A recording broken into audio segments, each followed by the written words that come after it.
Good evening, everybody. Thank you so much for joining us. So we are here in our another Sowing Seeds event, and we were discussing the other sides of medicine and not practicing.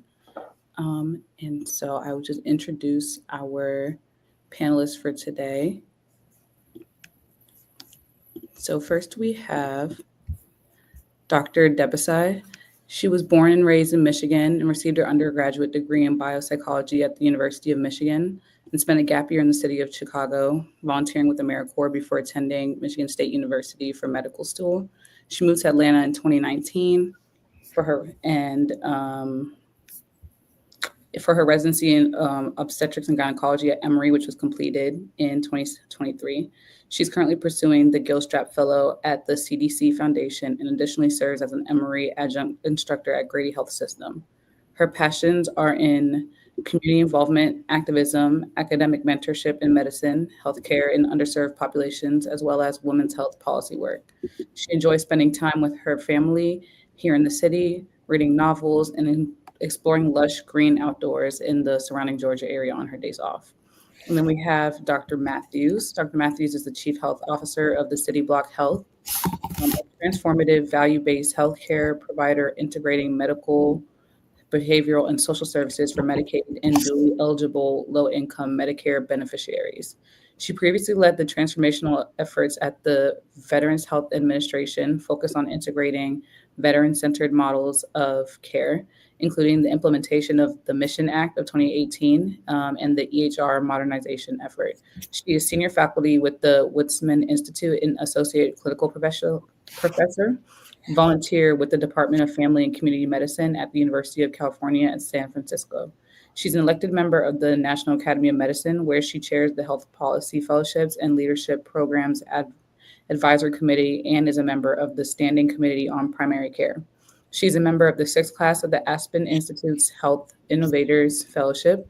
She co-chairs the Health System and Provider Advisory Board, of the Coalition of Health AI.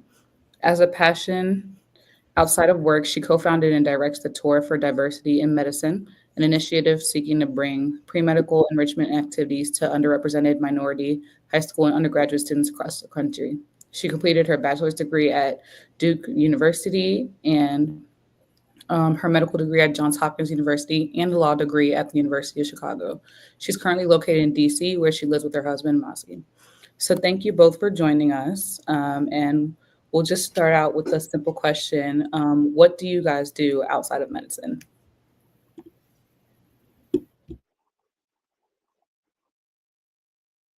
Thank you.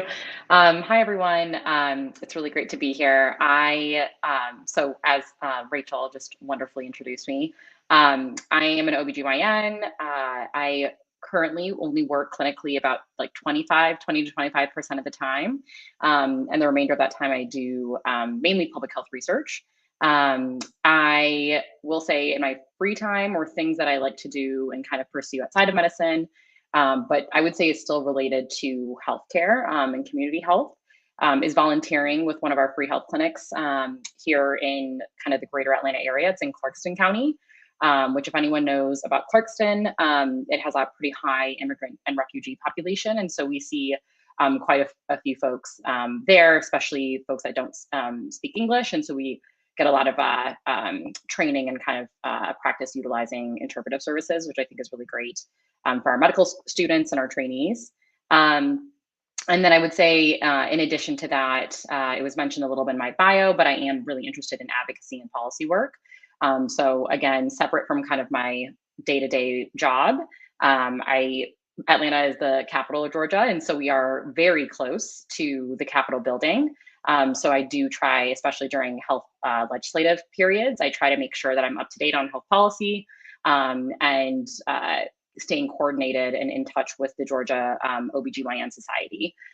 So we kind of usually have a day each year, which we call Legislative Day, where we'll go to the Capitol and talk to our legislators and kind of promote health policy that we think is in the best interest of our patients. So I would say those are two things that I'm involved with that are not directly related to medicine, but I think are things that I began to get interested in medical school, and then really followed that passion throughout my training, and I'm still able to pursue it now as an attending, which is great. Yeah, I think that's a little bit about me. So let me first say thank you for doing all of that, Dr. Davis. Like, my goodness, that's exactly what physicians should be doing. If we need your voice in Atlanta, we need your voice at the CDC, especially now.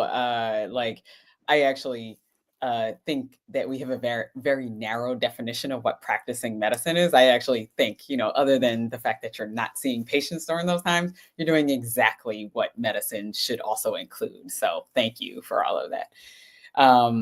Yeah, I actually have slowly moved away from clinical practice with pretty much every role that I've had. So I finished residency back in 2010, and slowly took on, first running a committee. So whenever I talk to students about doing policy work, I say, like, whatever organization you go to, find a committee, get, a little bit of an introduction of a leadership role. So I started with a committee. Then my next job, I ran a whole clinic. Then my next job, I ran 13 clinics. Then my next job, I ran a national program. And then my next job, I ran the whole national health system. And now I'm at a startup where I'm chief medical officer, all equivalent. We call it chief health officer because it's a broader definition of medicine. I'm responsible for broader health. But in that, I've had tweaked my clinical time less and less with every role that I've had over these. I can't believe it's 15 years. I just did that math. And part of that is just because there really is a need for someone with clinical knowledge, with healthcare delivery knowledge, to be making the administrative decisions in the boardroom, on the executive leadership team. Part of the problem I see with healthcare is that there are not enough of us that understand the care delivery side of the house, actually making the decisions on the policy side, on the operations side. And operations, I think, is pretty key. I mean, you think that we're just there to see the patients, but the workflows that are involved in whatever clinic you're working in, whatever hospital you're functioning in, whatever public health department you're fortunate enough to work in, there are very specific decisions that have been made to let you be able to see patients the way you do, good or bad. And there need to be clinicians helping with a lot of those decisions. So I got to know finance, I got to know revenue cycle, referrals and authorizations. I've worked in managed care in one of my roles as one of our medical directors, looking at a risk program. And so now in my startup, my role as chief health officer, I'm responsible for all clinical model design and strategy and performance. And part of that is our business model is contracting with payers, with the insurance companies. So I need to understand that side of the house so that I can present our model, make sure that it fits their needs, as well as, we're not overcommitting as far as performance on how we're actually managing our patients that are attributed to us by contract. So I've basically had this equivalent of an MBA in addition to my law degree, because you just have to get thrown into this space where clinicians typically say, that's not my lane. They typically defer to someone else. And I've never understood that. I think we need a clinician at every role, including CEO. And actually my company now, my CEO is a family doc like I am. So I'm very blessed to have that. So, my other side of practicing medicine is, yes, moving away from like the physical practice of medicine. I still do some calls. I help supervise our nurse practitioners and the like. But most of my day is in meetings all day. My day is helping make decisions that, are going to affect the 100,000 patients that are part of our practice now. And you need a clinician to do that. Thank you all so much for sharing. Our next question is, what are some common misconceptions about careers outside of clinical medicine?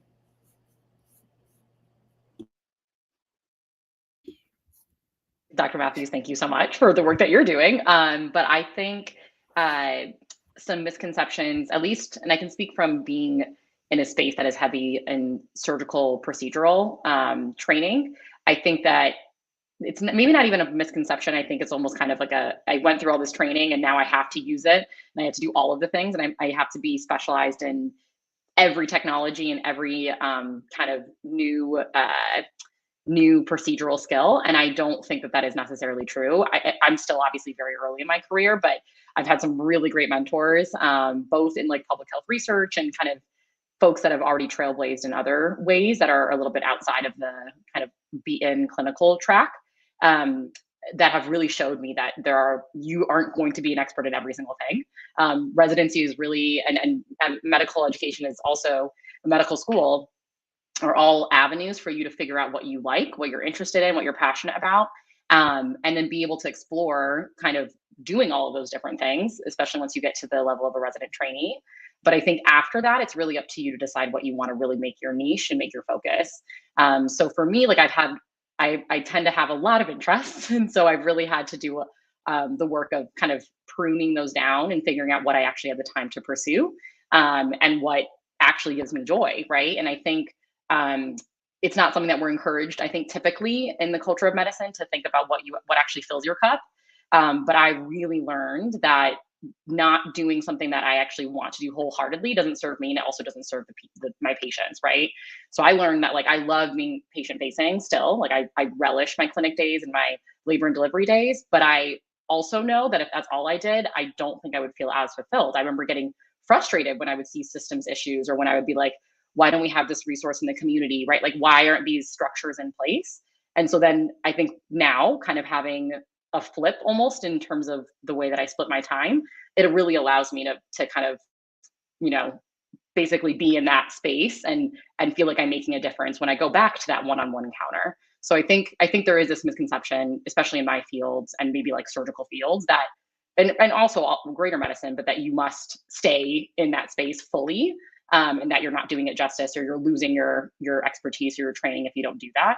And I just don't think that that is true. I think there are a lot of ways to be a clinician, many ways to be a physician, and it really is just up to you to figure out kind of, which path is the right one for you. And I really encourage folks to look out for mentors that you really kind of look up to, and also ask them about their path. I think every single person I've made an assumption about their path, right? Like I see them in, the clinic, and I'm like, oh, they must have just done this the whole time.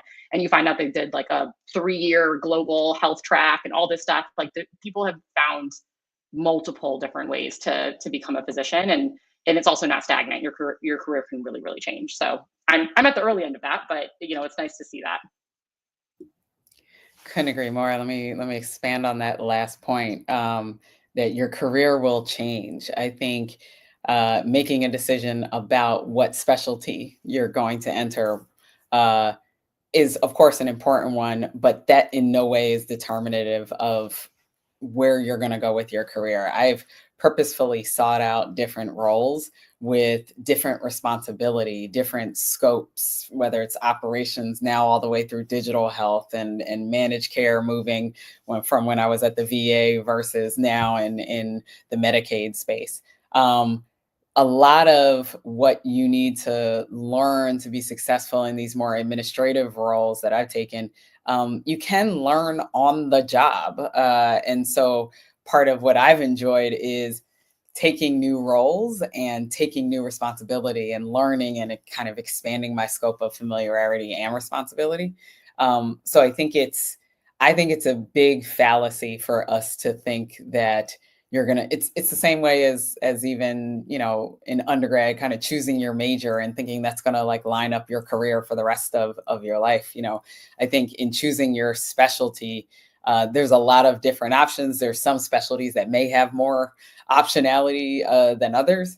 But I think there is plenty of room for you to still determine what your career path is going to be, exactly like she said, in the sense that there are many different roles that go beyond just your medical training, and that we need clinicians in again.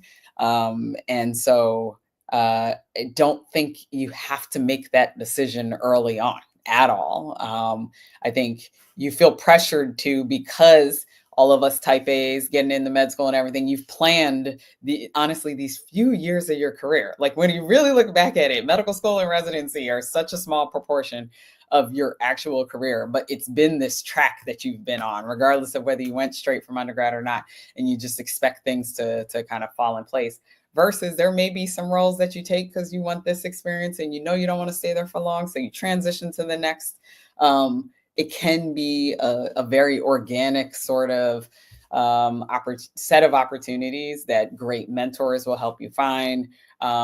Great stories of other role models will help guide you. But it doesn't need to be set in stone as you're going through your training. In fact, I would highly recommend it not be, because you're going to shut yourself off to a lot of opportunity. Especially, let me add this, especially if you think your whole world is just academia. Like, I have actually come back to my faculty appointments now and sought those out over the past year and everything. I think we, particularly in medical education, do a huge disservice to our students because all we expose you to is the academic side of medicine, when the overwhelming majority of medicine, of healthcare, is not in academia. So, I highly recommend students get opportunities early on, definitely during residency, but then don't shut yourself off to the rest of the healthcare world and even the practice of medicine that has nothing to do with the medical school, nothing to do with faculty appointments, nothing to do, I hate to say it, with research. I'm not the research one, but it's beautiful. We need it. But there's a lot of medicine out there that's nowhere near attached to academia that will help the community, that will help advance health equity and the like. I've practiced in federally qualified health centers, the VA, and correctional medicine, none of which was part of my plan coming through school, none of which was even emphasized as opportunities. Everything when you graduate from residency is usually like, okay, what university are you going to? I suggest everyone ask, do I have to go to a university? Just so that you can explore your options again. Thank you for that. You did mention that you recommend everybody getting some experience. I think she has one quick. Oh, go ahead. Follow up. Sorry, Rachel. I was going to just like piggyback because it made me think of when you said like research also when it comes to like other spaces we haven't mentioned. Like, I know I've seen this at conferences where folks will talk a lot about working in the medical industry, and like folks that were like engineers in undergrad and then figuring out maybe I want to do consulting. So like there are endless pathways. And so it really just is like the world is your oyster. So definitely explore. And even within research, I'm like, I am not a bench researcher or clinical trial researcher at all. I'm like very much steps down the road, but I feel like it's so important, like you said, to have clinical people figuring out how the research and how the evidence can actually be implemented, right? Like clinicians, for example, this past year, we had like a new RSV vaccine come out that was recommended in pregnancy. We were like, how do we get this information out? How do we educate OBGYNs on RSV? You guys probably know it more in med school than I remembered by the time I was, going back around to this last year. And I was like, I don't remember RSV. We don't talk about it in our population. So like, these are the types of things that they were like, hey, you OB, can you help us figure out a way to disseminate this information to your clinician base? Because we really need OBGYNs to know this. So like all of that is in the realm of public health. And so I think, there are so many kind of pathways that your career can go. So just exactly what Dr. Matthews said, like be very open because I think that when you are really pigeonholed, you actually miss a lot of things that could be really great for you. Thank you for that. Yeah. So our next question is, you had mentioned you recommend everybody get involved in some opportunity of something that's not just medicine, not just the books. What are some examples or what are some things that you think that students can get involved in early to see if this is something that they'd like to do? Well, I think the number one thing that I took advantage of, and probably a good number of the students listening to this webinar, is SNMA. There's a great deal of advocacy. There's a great deal of student support, focus on, obviously diversity, especially in this time. We need advocates. We need people to understand kind of the broader concepts of health and healthcare, what that means, distinguishing it from medicine, right? And because as physicians, we are going to be asked to have a voice, to speak out on issues, and we are going to need to advocate. And so SNMA is a great space to do that. I had multiple leadership roles throughout the organization over the years, and I'm actually an emeriti officer, so I still am able to attend board meetings and the like. So I think there's ongoing opportunity there. Other organizations I got involved in, probably the majority of it was SNMA, but my sorority, I definitely did a lot with. I think there's plenty of room there when you're thinking about different types of communities where you can do kind of public health and education. There's definitely other kind of membership and networking groups that I've become a part of over the years, later in my career. I think early on, I was really looking to do a fair amount of kind of pipeline diversity work, pathway diversity work, we call it now. So that's where my own nonprofit came in. So when I didn't necessarily see something that was fitting my interests or how I wanted to reach students, I created something of my own nonprofit, and that's been ongoing since 2012, so 13 years now. And I think that's also something that students should consider, that if you don't see a solution or opportunity out there, you can create one. And we did that while we were in medical school. We didn't get it kicked off and get the funding until later when we were attendings, but we still came up with the idea and designed it and everything while we were students. So that in and of itself has been a lot of leadership development, a lot of people management, program development, and the like. And that has translated to other parts of my career as well too. Because you were talking about kind of, especially going to SMA conferences, for me, AMEC, and I remember that was like one of my favorite conferences to go to in medical school. And I think it was in big part to feeling really comfortable in that space, like unlike I kind of sometimes didn't in other academic medical conferences. Just like knowing that it felt a little bit more like family, to be honest. And then I think also there was like wonderful networking that I was able to do. And like, I know networking always sounds like this very like specific type of meeting people, but I think for me, it was simply just meeting mentors at programs I knew I wanted to go to, or physicians that were at places I wanted to be at, and then just keeping in touch. And I think there are still a good number of people that I met at AMEC when I was a third and fourth year medical student that I still keep in touch with now. I was just at SMFM, which is our maternal fetal medicine, like, big conference. And I met one of my mentors that is currently in MFM at over at UCSF, and I met her at AMEC, and we literally stayed in touch for now over a decade. And so that's someone that I still talk to and I still consider a huge mentor, but also a friend. And I think that is the beauty of these conferences, is that you can really meet people, and also they can help you kind of figure out what you want to do as well. So I think and help you get there, because they're really invested. I think out of all the conferences and the networks you find, I think the people that I met at AMEC were the most invested in my success. And I can definitely say that is true for when I look at my leadership currently at the folks at Emory in my department. When they go to AMEC and they're like actively trying to seek out medical students, talk with them, make sure that they feel like supported, and they have pathways and mentorship for every step. So I think that is something that's really unique that SNMA does offer, for sure. And then the one other thing I'll add is another organization, or I guess kind of state organization I got involved in medical school, was called the Medical Association so it's different for each state, but of Michigan, because that's where I went to medical school.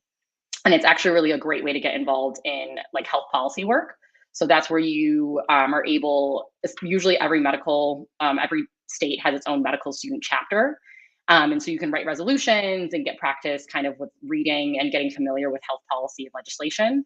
And what was really nice is that also, if it gets accepted, you can actually list it typically as a publication on your CV. So I thought that was also a really great thing for medical students. We're always trying to get things on your CV, but also like in a way that is not obviously just to tick a box, but is a really nice way to get involved. And then that's where kind of that passion was born, and I still do that now. And you can really have a voice and really change things in your community. And it's great to see that impact really early on. It just gets you excited to become an attending and have a bigger voice. Thank you so much for those responses.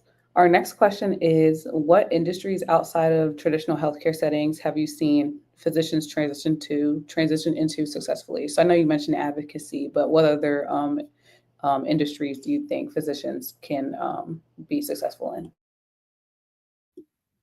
I think definitely pharma, definitely the payer side, managed care. Um, Definitely, I mean, right now, the tech space, AI and digital health are huge. Informatics in general, EHRs, which is, I guess, part of the tech space, but I think of those differently. Um, yeah, like pharma, then from there, kind of industry research. I think you mentioned that. Where are other people? Oh, consulting is a huge area that a lot of friends are in, no longer practicing. In fact, I'm kind of affiliated with a big network where the majority of them are consultants, whether it's McKinsey, Deloitte, and someone always needs a good advisor, and that's what the consultants do. A lot of people in journalism and doing kind of more communications. Um, Yeah, yeah, I have friends in all of the above. Is what I typically see with like these CDC, NIH, HHS. But I think also I guess it's still clinical, but I do think it's a route that people don't really consider or we don't talk about in training would be like locums. So I know a lot of people have been able to like really carve out their own schedule, have a lot more autonomy by doing essentially traveling medicine. So folks can do essentially if you're operating as like a temporary doctor, and you can see this in a lot of different fields. So I've seen this in like my friend is a psychiatrist and she's locum, so she works 2 weeks and then it will be off for a month and then goes back for 2 weeks and she goes to California. And so like it's like you kind of can really we see that I think we saw this more with like travel nursing during the pandemic, but I think it's become more popular for physicians. Um, because you also it's typically you're kind of doing emergency care, right? Like you're really there to just staff and then you're not following patients, you're not doing clinic and that type of thing typically. So sometimes that appeals to folks. I know people who do that and they'll travel, they'll go abroad for a month or, that type of thing. So, still clinical, but I think that those are still really kind of alternate avenues that I think are starting to grow. And I also think that are like worth mentioning because I don't think, much to what Dr. Matthews said before, I think we really think of medicine as like an academic site and that's pretty much it. Like we kind of a few sprinkle over to private practice is like what we are taught, but it's really a large majority go into these different avenues. It's really a smaller portion of the pie that end up in straight up academics. So yeah. These responses are so insightful. Thank you so much. Especially the locums. You don't even think about that for physicians. Like you said, it's typically like a nursing thing that people think of first when you think of that. But so thank you for that. Our next question is, can you talk about the transition from a clinical career to a non-clinical one? Was it easy or what difficulties or maybe pushbacks you may have experienced in that transition? Mine was awfully gradual. Like I kind of outlined, every role I just took less and less clinical time because honestly, my other administrative duties were quite prioritized. So it's really I knew I wouldn't go all the way to zero. That would be a very hard transition of not seeing patients, but I slowly took like a half day to do admin and then several half days, and then now I'm fighting to fit in clinical time because my admin time is so much. So mine was gradual over about 10 of the 15 years, and not in a single health system though. So all of the jobs I mentioned have been different systems, different organizations that I worked with. So I was able to, when you're negotiating, when you're seeking out new jobs, you get to basically negotiate your time. I have found a lot of organizations do want you to maintain clinical practice, so you should get a real sense of what your responsibilities are, and then make it part of really the package. How much clinical time you're going to have. If they themselves as an organization, like if you're working in industry or something, they don't have clinical practice, they're going to give you some leeway, half day, a couple times a month or weekends or however, to get that clinical footing in another practice locally. That's part of your negotiation. That's part of how you map out what your job is going to be. So no job is ever exactly what they write in the job description or the advertisement. So you go into it with a negotiation of, I think this is, best fitting for this position. Just as much as you might negotiate a salary, you also negotiate how much time you're dedicating from an administrative standpoint versus your clinical time. And if it's not what you want, then maybe that's not the best job for you. I think that's the other piece. We often are not comfortable with that negotiation. I don't know if I'm more comfortable just because, the law background, but we often think what is being presented is enough, as opposed to asking for more salary, asking for a different breakdown of your day-to-day, asking for what committees to be on, asking for recognition by having a different title. I mean, all of that needs to come with the consideration of any job. So the transition can be planned out how you want it as you think about your roles, whether you're staying at the same organization or even transitioning between multiple organizations. The only thing I'll add to that, I think, is kind of at the bit at the end. I really think it's important to do your homework when it comes to your contracts and what you should expect in terms of pay. I think for me, that was something that a lesson I had to learn, but I was very grateful to my support system, like the folks that I trusted and I talked to, but I was very grateful that I had done my homework. And so I had asked every single person that had done the work before me. And I was like, what should I be asking? What should I be expecting? And I was able to really get what I deserved. But, to be honest, I had to work for it. And so I think that is something that you never want to be feeling like you are in a stuck position or feeling like you had to sign a contract and just take what they gave you. I think you really want to be feeling like you're coming at this from a place of empowerment. But I know that that's hard. So it's not a skill that I think I naturally possess, and sadly, I don't think a lot of women tend to, unfortunately. And I think it's really important to work on. So, and then also knowing legally what needs to be disclosed. So if you're working in a public institution, you can usually look at the salaries, right? You can see what people are being paid, and that can help you kind of gauge what you should be asking for. There's a lot of sites, I think, that actually also kind of post that. So I think that's something that you guys should. The newer generation, I think, is a bit better at it, but just making sure that that's something that you're keeping in mind, because you can't really go backwards, right? Like once you sign that contract, it's you're kind of not to use the language of stuck, but you signed your contract, and so just making sure that you really utilize your network, and that's why building that network is so important with people that really have your back, because I truly feel like that was the way that I was able to benefit so much. Also using that network so your different options of what to apply to. I've talked to so many people who look at one job and are just convinced that's the right one. I'm like, you need multiple options. You need to be able to compare. You need to even be able to use them as negotiating power against each other. There's nothing wrong with that. And so I think, one, not looking for the perfect job, especially right out of residency. There is no such thing as the perfect job, and you definitely won't get it out of residency. You're not ready for the perfect job right then, first of all. But then second, acknowledging that there's many different opportunities, so lining them up and being able to compare them is important. But the networking is critical. I will share that every single role that I've had, every single one was through a personal connection. There are very few jobs that you get because you apply to something, on a website or because you see a job posting. Every single one, somebody brought a role to me, somebody suggested I look into it. So the networking and who you know and who you're connected to helps tremendously along the entire way. And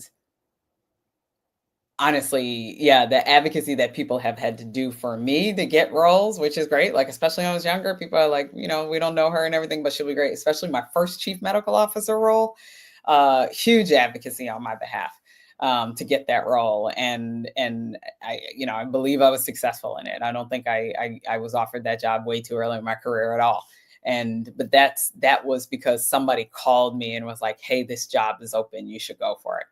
There's very few times, again, where you see a posting and then you put your name in. In fact, usually when they're posting it publicly, they already know who they're going to choose. It's just because they have to share it publicly. Exactly. But for the typical leadership position, they know who they're choosing. So if you're relying on a public posting, you're probably already late to the game. Last thing I'll add to that too is the like, I know, because we were saying networking a few times, I also think it gets a lot easier the further up you go. Like the rooms start to get smaller, and not in like a scary way. I just mean that, like, when you're a med student, I remember being like overwhelmed. I was like, okay, how many people do I have to get to know? Who, like, how am I going to keep track of everyone? But truly, like, as I've progressed and I'm still early in my career, like, I see the same people now. Like, I'm like, oh yeah, I know so and so from that institution. I know so and so from that, university. Like, it becomes a smaller pool, which does help you, because I mean, and that's also what, to keep in mind, really, to always like present yourself professionally in the way that you want to be seen, because people will remember you. So a brief example I'll give is that we have a new chief of service at our Grady Hospital right now. And I met her for and I recognized her name, and I was like, I knew she was coming from University of Maryland. And I opened the door to let her into the clinic, and she was like, I interviewed you for residency. And I was like, that's why you look so familiar. And she was like, I remember you. And I was like, I'm realizing that's why you look so familiar. I remember you too. And so that, like, and she was like that was, I hope, I mean, she didn't say I was a bad candidate, I guess, but in my head I was like, okay, thank goodness. Like, I was, on my P's and Q's. Like, I remember that interview. I remember being with her. I remember looking her up. Like, so those are things that I like. The pool gets small and people remember you. So I think just making sure, like, the further up you go, the way that you're presenting yourself, especially to attending physicians, is like, it's really like how you want to be remembered, because you never know 10 years down the road, like, who's going to be in that room. Thank you so much for that. And so our next question is, do you find that your non-clinical work enhances your clinical practice, or vice versa? I think it does. You can go first. I think it does. I think it does. I mean, I think I said this earlier, so I won't, repeat myself, but essentially the fact that when I would just be in clinical care, and not just, like, it's little, but being in the one-on-one, I would get frustrated with the systems issues I would see. And so that really informed, like, the things I'm passionate about. Like, I had we had a patient that was justice involved. We were trying to figure out what her rights were at our hospital system. And it led to everyone in the department getting a full education on, like, what she actually had rights to in the room during exams, all of that. And so, like, those to me are things where I'm like, I'm very passionate about education, but also making sure we're doing all the right things for our patients, right? Like, we're making sure that they have autonomy, or making sure that they have the highest standard of care. And so those are instances where I've had a patient instance that informed what I did on a systems wide, or department wide resolve.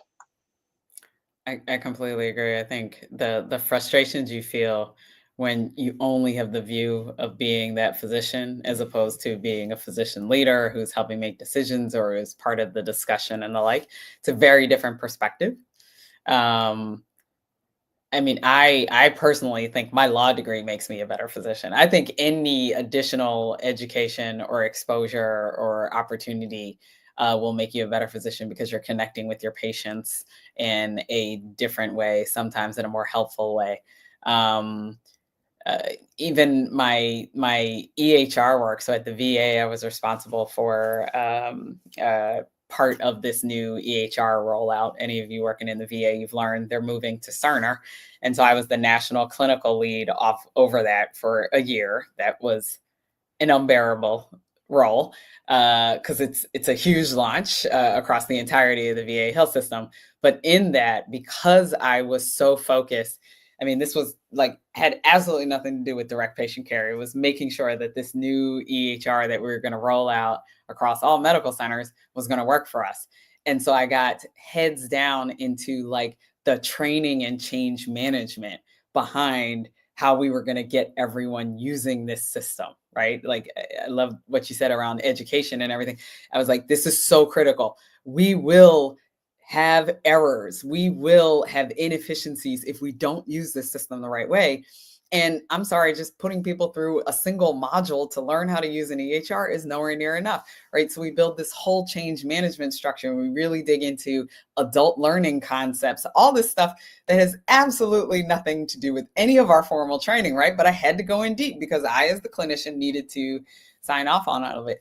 Now I use all of that background in all of my other work. Every time I roll out a new program, a new model, anything, I'm like, change management training. How are we going to do these tabletop exercises? How are we going to? So like, it may not necessarily help my direct clinical practice, but everything that I get exposed to non-clinically in some way ends up getting applied, because your clinical decision making, yes, is one skill set, but how you work within your business, how you actually lead your team, that's a whole nother skill set that unfortunately you do have to learn on the job, because we don't get that in our medical education. So I've been fortunate enough to have these opportunities that I can then apply later.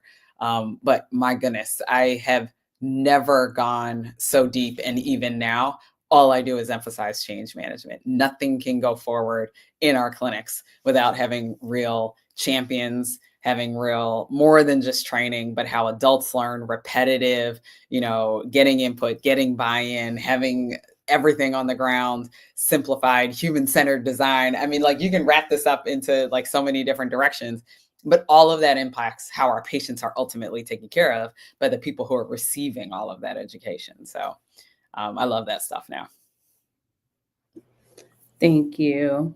In a similar trend, what would you say is the most rewarding aspect of your non-clinical medical career?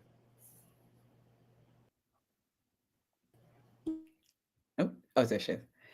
I would say for me, it is being able to see that direct change. So being able to be in a patient room and talk about something that, like, for example, like we start a new vaccine initiative, which we had to do this past year, being able to like have a resident who knows how to counsel, because we went over this and we did a whole simulation, and they feel very comfortable and they're able to answer all the questions, and the patient's able to feel really confident in their decision. Like, that to me feels like such a win, because all down the road, like, I can see how far back this went, right? Like, it came from obviously the research and the trials, but now like we're going to hopefully prevent, her infant from having RSV. So like, for me, I think those are really big wins. And it also really forges those ties within multiple disciplines, right?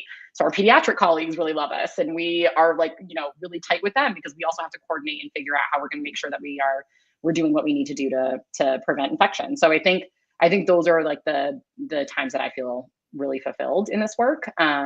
Which I guess isn't really your answer, because you said non-clinical, but I think it comes back to clinical. I think for me, that's when I see that it is working, because at the end of the day, we are clinicians, and all the work that we're doing, even if it's outside of the scope of clinical, eventually it trickles down. It comes down to the patients and the people that we're trying to improve the health of.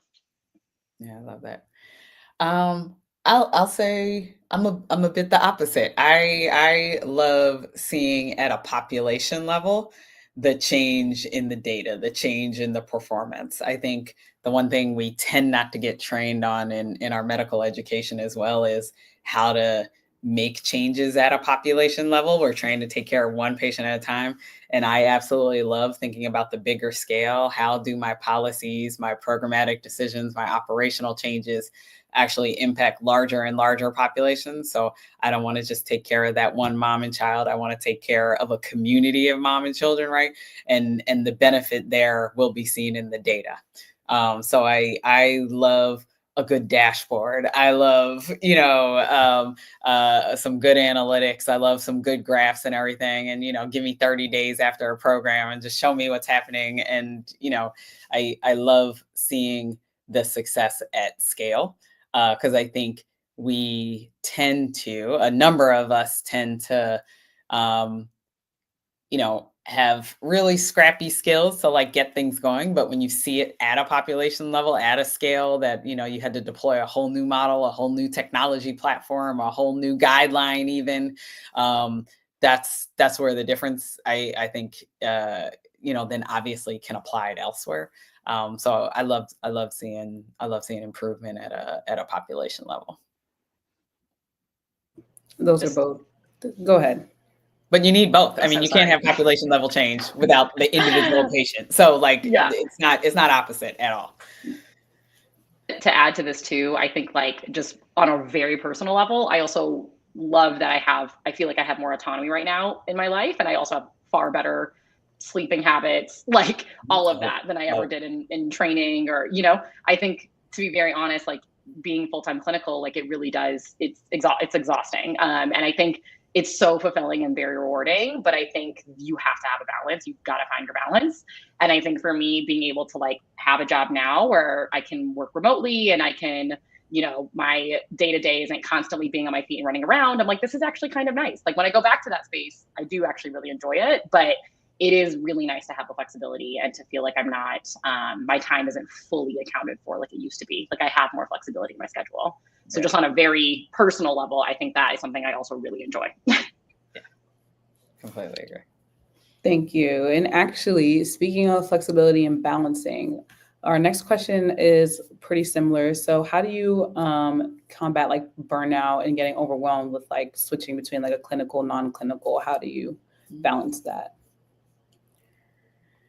I feel like the standard answer is still the right one, good time management, right? Like, I mean, even as you were pre-med, right, trying to plan for when you were going to study for the MCAT versus your classes and just all along your career. Time management is a requirement. And I hate to say this because I have so many students, unfortunately, that have a little difficulty in this space and aren't able to balance even while you're in school. I hate to say this, but it does get worse as an attending. So if you are not able to figure out how to build some joy, to build some gym time, family time, community service time, and everything into your calendar, it will get more and more difficult. Oh, and then by the way, some of you may want to start a family. Some of you may have other commitments that you need to get into. So your day actually starts to narrow. You think, oh, once I have to stop studying and stop taking exams, things get easier. But no, then you have more responsibilities, you have more meetings, you have more family events, all that different stuff.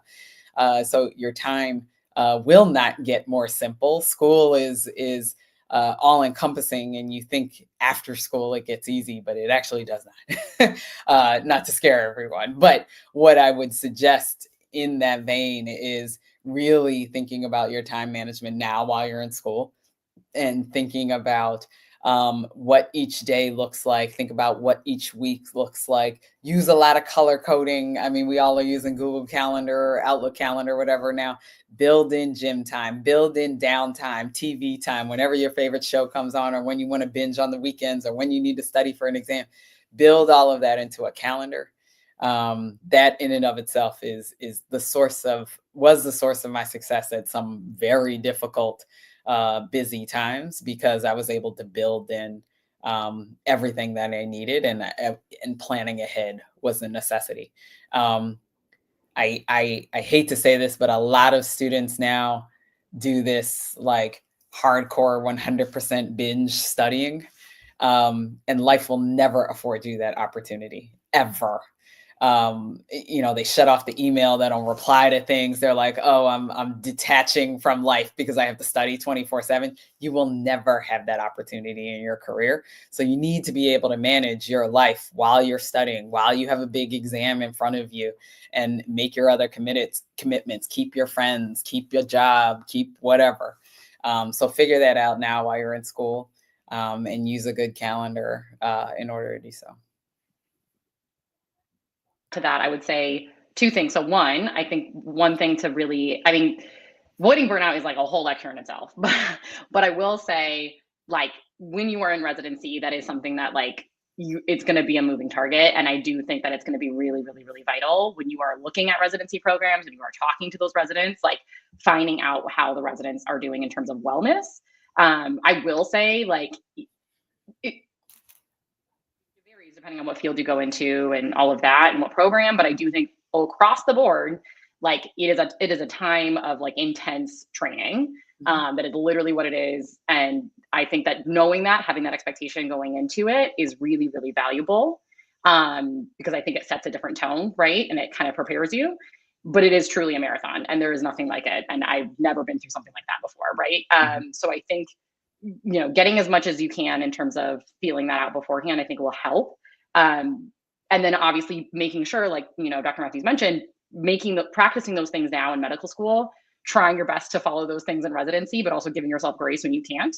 And then also making sure that you try to bring that part back to you when you are done with training. Because I do think it's really easy to stay in that mindset of, okay, well, this is all I'm going to do. And I've seen that from students. I've seen that from trainees. Yeah. It is kind of a trap, honestly. And I think that, like, you really do want to be able to, like, wake up and come back to yourself, because there is a time in residency where you're going to just be in the thick of it. And, like, it's kind of the beauty of it. Like, that's where you learn the most. You're just really in it. There are problems, obviously, with the schedule and all of the things that happen in residency. I'm not saying that it's perfect, but, like, there is a time where that's going to be necessary and it's going to happen. And so I think that's going to be where your wellness and your practices are going to really be tested. And then I would say, kind of in addition to that, like, making sure you know when to say no. Yes. Right. So I think, like, this was true, honestly, for me throughout my entire pathway. I have said yes to so many things. And I think the lesson I have finally tried, still always a moving target for me, but, like, trying to learn, is being able to say no when something you do not have the bandwidth, right? Understanding when you do and you do not have the bandwidth. And so I really tried to learn that lesson in medical school. I practiced that lesson in residency quite literally, because I couldn't do it. And then I think now that I'm an attending, I was like, oh my gosh, I have all this, I have more free time. I can add on all these things. And that, again, is folly. So just making sure you know your time, you know your bandwidth, you know your abilities, and prioritizing the things that really do matter to you, even if it just means, like, reading a book. If that's a priority to you, make sure that is a yes. So say no to those things that, yes, they might be not the things that are, like, actually you have to get done, but, like, maybe don't say yes to all of those talks or all of those organizations that you want to be a part of. Figure out the ones that you can do, figure out the ones that actually make sense, that you're passionate about, and just do those. I think that is, like, one of the biggest follies that I see also with medical students and trainees, because they feel like they need to just say yes to everything because, That's what we they did can't say no. Exactly. We said yes to everything because we wanted to build up all those opportunities. Yeah.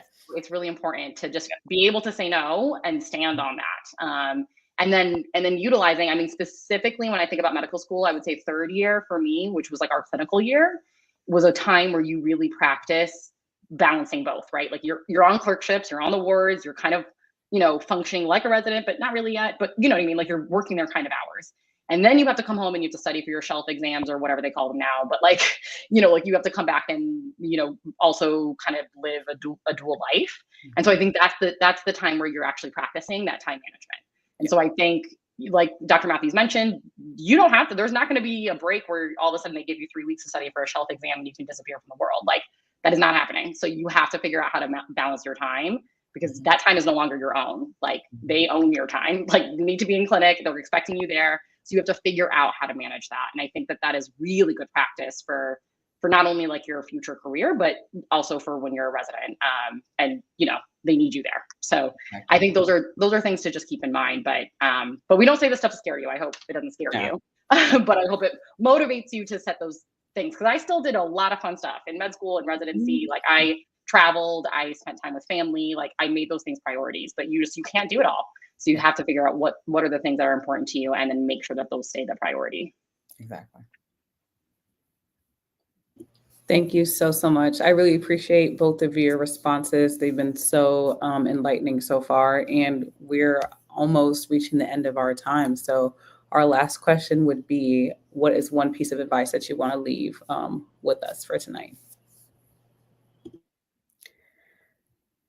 I think for me, and I said this at different points, I encourage students, especially now in this environment, to just get an understanding that what you're learning in school is really medicine.